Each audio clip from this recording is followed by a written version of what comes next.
Canada's history isn't just about Mounties and maple syrup. It's about women who fought, sacrificed, and shattered barriers while history tried to erase them. Today, we're uncovering the untold timeline of women's rights in Canada, from colonial oppression to landmark victories. This isn't just history. It's the blueprint for change.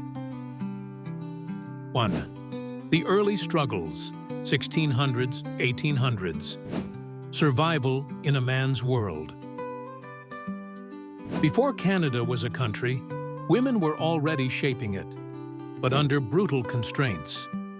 Indigenous women held leadership roles in many First Nations, only to have colonial laws strip their status if they married non-Indigenous men. 1876 Indian Act. Early settlers saw women as property, unable to vote, own land, or escape abusive marriages. 1849. The first recorded women's rights petition in Canada demanded basic freedoms. It was ignored. 2. The fight for personhood, early 1900s.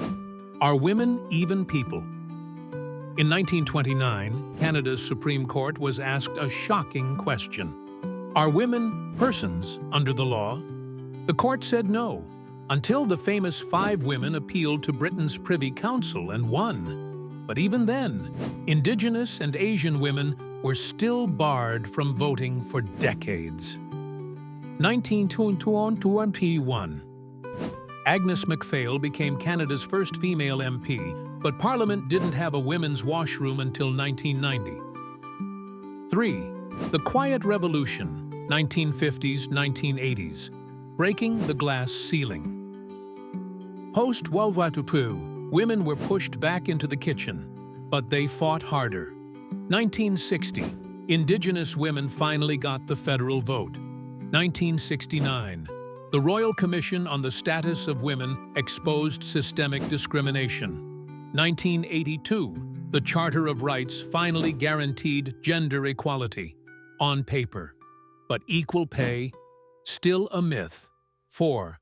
Modern battles, 1990s today. Equality versus reality. Canada likes to call itself progressive, but the fight's far from over. 1991. First female PM Kim Campbell served just 132 days before her party collapsed. 2015. Only 26% of MPs were women. Now it's 30%, but that's still not parity. 2020s. Indigenous women are 12 of 8 more likely to be murdered. A MEM-IWG report. 5. The unfinished legacy. What's next? This timeline isn't just about the past. It's a warning. Because abortion access isn't in federal law, just a 1988 Supreme Court ruling. Indigenous women still fight for clean water and safety. The pay gap still steals $0.89 for every male dollar. Stats can. Canada's history proves rights aren't given, they're taken. So who's writing the next chapter? You